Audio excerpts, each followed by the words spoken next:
You need to first of all confirm that you are well prepared for the journey ahead to embark on your Canada study abroad. It is no news that the IRCC is trying to limit the number of students that will come into Canada. So you just have to be prepared. It's no longer business as usual.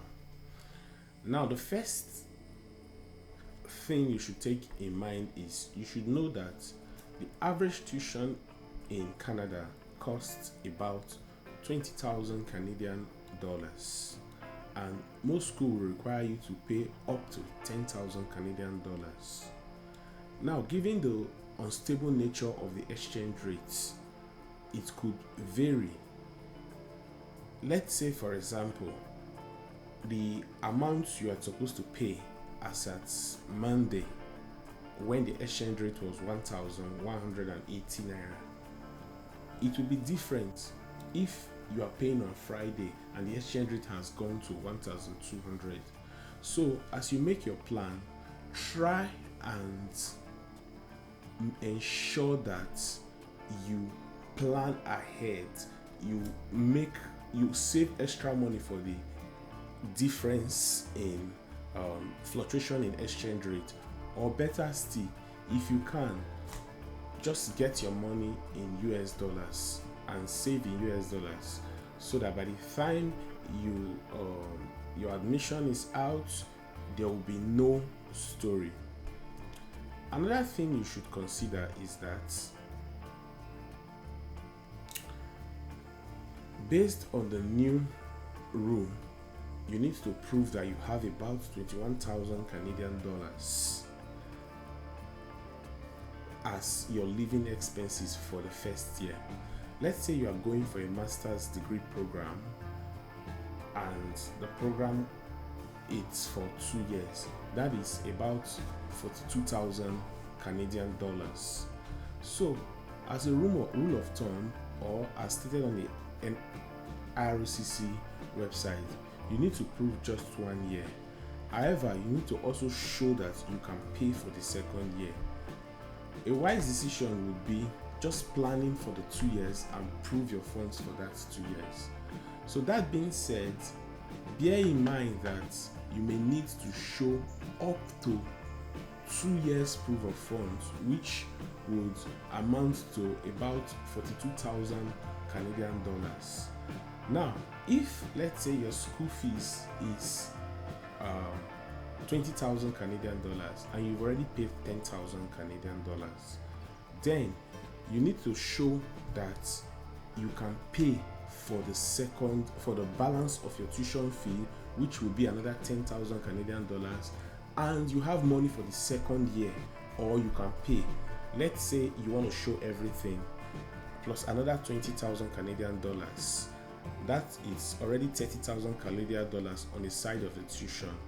Then 41,000 Canadian dollars for living expenses. Then you need to also show that you have access to and you can pay for your return flight ticket.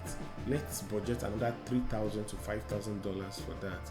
So you see that to be comfortable, immediately you are starting your admission, or immediately you are starting your plan for 80,000 Canadian dollars to show as your proof of funds.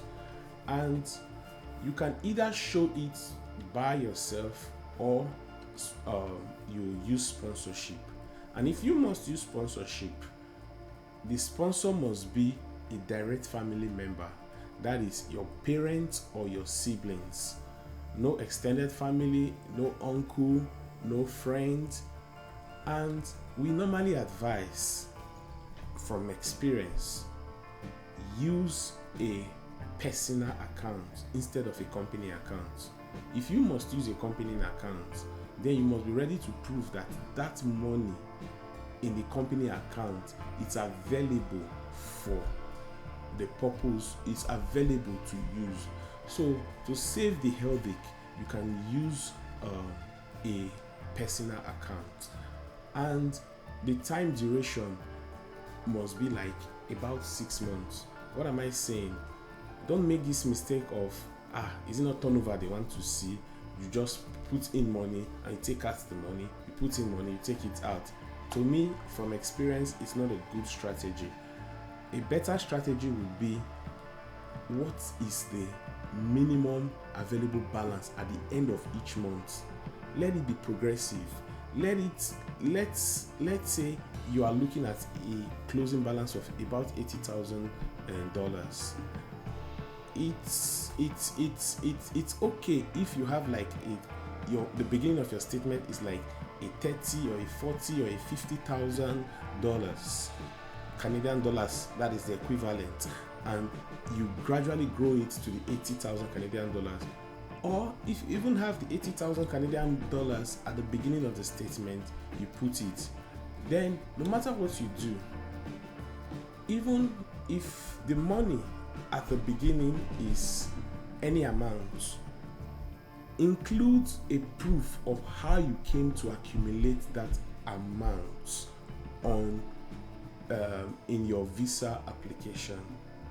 So this, it's a very good requirement. Like I will say again, considering the fact that the exchange rate is quite fluctuating these days, so you would want to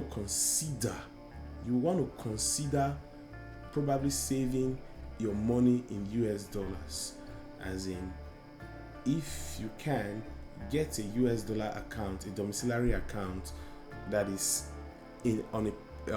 either in your name or in the name of your sponsor. Or if you can do a GIC, a guarantee investment certificate with a Canadian bank, then you can go ahead and use it as proof of funds. It's no longer business as usual.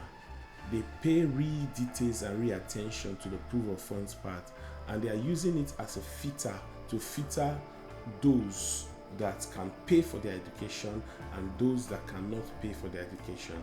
So for you to want to study in Canada right now, putting current realities into place, you need to have money or asset.